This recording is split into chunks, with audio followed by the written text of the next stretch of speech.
Magtugtog ta karon guys, na ako'y assistant diri guys. Oh. Ni siya basa. Na ako diri. Naapo na siya diri masinamok. No. Kaya ako man kuning ginakuanan ang kamatis guys nga gatubo. Kaya para di mo kaging ang iyahang yuta. Kaya di maglisod ang iyahang gamot ba, hindi mahirapan yung mga gamot niya na dumami. Pero every time na nandito ako, andito din siya. Ito po ang aking reliable assistant. Siya po ang nagbibigay ng serotonin levels at oxytocin levels ko. Opo, dinadagdagan niya po. Ano na?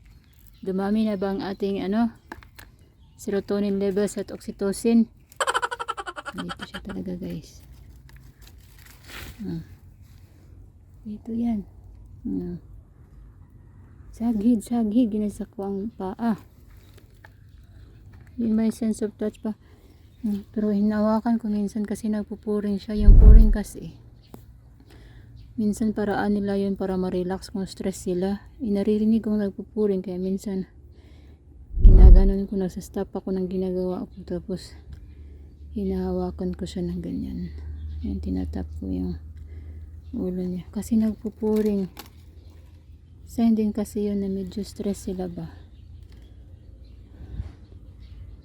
Ayan.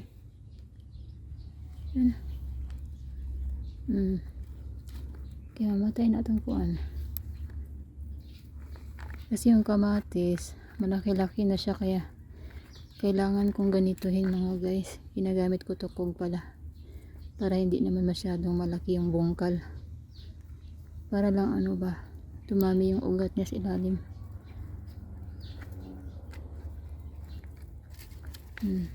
Nandito yan siya.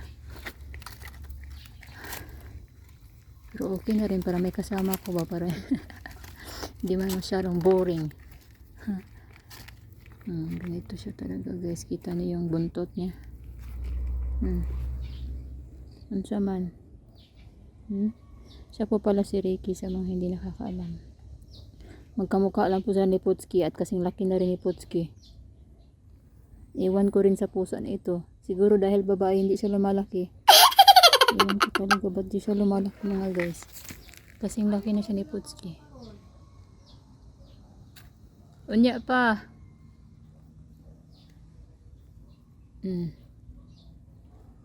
Yan muna for today's video mga guys. Thanks so much for watching. Bye.